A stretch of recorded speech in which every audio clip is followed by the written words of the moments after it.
यहाँहरु सबैलाई जय मसीह, hello hi.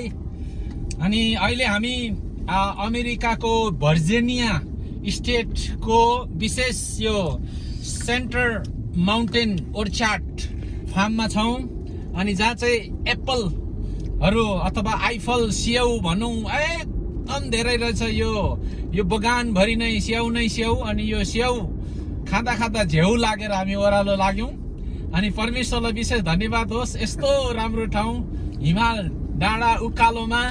अनि यो डाँडामा चाहिँ यो परमेश्वरको आशिषको कारणले गर्दा, परमेश्वरको अनुग्रहको कारणले गर्दा मानिसहरूले जुन कुरो बुद्धि ज्ञान विवेक बुद्धि पाए परमेश्वरबाट ती कुरोहरू सदुपयोग गरेर अनि यो डाँडा काँडामा पनि एकदम राम्रो प्रकारले बगैँचा लगाएको रहेछ।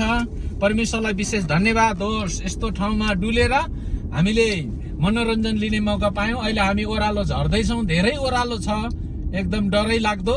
त्यसै कारणले गर्दा हामी एक बारको जुनी यो गीत गाउँदै ओह्रालो लाग्दैछौं। कुरो त्यस्तो छ हजुर, नत्र त्यो एक बारको जुनी पनि सक्यो भने आज भरे भोलि भन्दै अनि यो प्रकारको गीत गाउँदै हामी ओह्रालो झर्दैछौं। प्रार्थना गरिदिनु होला सुरक्षित साथ फर्केर पेन्सिल्भेनियादेखि लिएर टेक्साससम्म पुग्न सकौं। अनि आजको दिन एकदम आशिषित दिन रह्यो। हामीले धेरै मानिसहरूलाई सुसमाचार सुनाउने अनि उहाँहरूलाई भेट्ने प्रार्थना गर्ने मौका मिल्यो। अनि परमेश्वरले साँच्चै नै ठुलो काम गर्नु भएको छ। अनि परमेश्वरले हामीलाई यही उद्देश्यको निम्ति सृष्टि गर्नु भएको हो।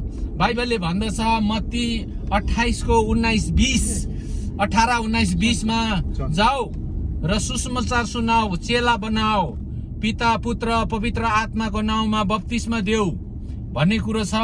अनि हामीले त्यही आज्ञाहरू पालन गर्दै अहिले अमेरिकाको विशेष विभिन्न प्रान्तहरूमा स्टेटहरूमा घुम्ने क्रममा अहिले हामी खालि 2-3 वटा स्टेटहरू मात्रै घुम्दैछौँ।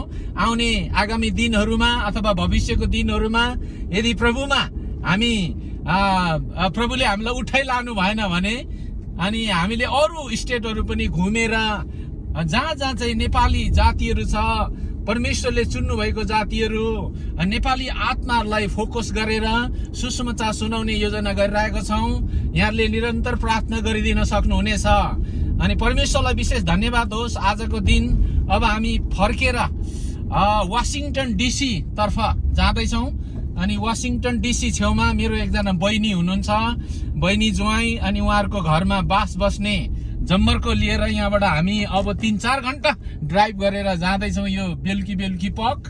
अनि साँच्चै नै हाम्रो निम्ति एकदम आशिषमय दिनहरू क्षणहरू रह्यो हाम्रो लागि। परमेश्वरलाई विशेष धन्यवाद होस्। अनि हाम्रो माझमा पछाडि मामा हुनुहुन्छ, आमा पनि हुनुहुन्छ, अनि एकजना बहिनी पनि हुनुहुन्छ, गुराँस तनाङ बहिनी। ल सकेछ यहाँसम्म। अरे कति छिटो आइसक्यो अहिले त ओह्रालो। हामी कता हो? यता हो। साह्रै राम्रो है।